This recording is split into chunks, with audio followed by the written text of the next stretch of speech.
والے ساتھی پوچھتے ہیں کہ اگر کوئی زیادہ بیمار ہو تو ہاسپٹل میں ہو تو یہاں پر بہت سارے لوگ شیخ آج کل ایک چل پڑا ہے 70 مرتبہ یہ پڑھ دو 100 مرتبہ یہ درود وغیرہ بہت ساری چیزیں پوسٹ نکلتی ہیں. ساتھی کا اسی کے حساب سے ہے کہ کیا ایسی کوئی پوسٹ یا ایسی کوئی بات ہے کہ بیمار کے لیے کچھ وظیفہ کیا جا سکتا ہے یا نہیں کیا جا سکتا؟ یہ ساری چیزیں جو ہیں لوگوں کی اپنی اختراع کردہ ہیں، بدعات ہیں، اس کا کوئی ثبوت نہیں ہے. مریض کے لیے اللہ کے رسول صلی اللہ علیہ وسلم سے جو دعا وغیرہ کا طریقہ ثابت ہے اسی کے اوپر اکتفا کیا جائے. دور سے ہیں تو آپ اس کے لیے دعائیں کریں کہ اللہ تعالیٰ انہیں شفا دے، ہے کہ نہیں ہے؟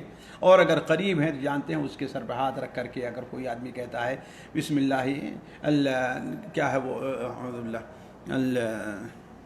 اذهب الباس رب الناس اشفی انت الشافی لا شفاء الا شفاء لا یغادر سقما، اس قسم کی دعائیں جو آپ صلی اللہ علیہ وسلم وارد ہیں وہ دعا پڑھے وہاں پر. جی یعنی ان کا اس میں یہ بھی اشکال تھا کہ دور سے بھیج سکتے ہیں کہ دعا یا کیا طریقہ کار صرف دعا ہی کر سکتے ہیں؟ دعا کریں دور سے پہنچ جائے گی اللہ تعالیٰ کے یہاں. اصل پہنچنا اللہ کے یہاں ہے نا، جی اس تک تو پہنچنا نہیں ہے. اصل اللہ کے یہاں پہنچنا ہے، آپ اللہ کے قریب ہیں کوئی بات نہیں، یا اللہ آپ کے قریب ہے.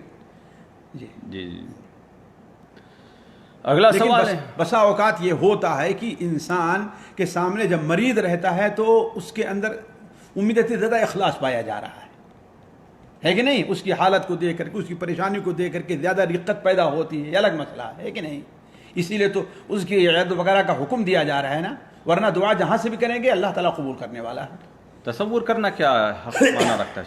کیا تصور کرنا معنی؟ یعنی ذہن میں لانا اس شخص کو ذہن میں لا کر دعا کرنا. تو ظاہر بات بغیر ذہن میں لائے دعا کیسے کریں گے آپ اس کو یاد کریں گے. جیسے حدیث میں الفاظ ہے کأنک ترا، جیسے کہ تم اس کو دیکھ رہے ہو، یہ اللہ تعالیٰ کے بارے میں، کسی انسان کے بارے میں نہیں ہے. جی چلیے.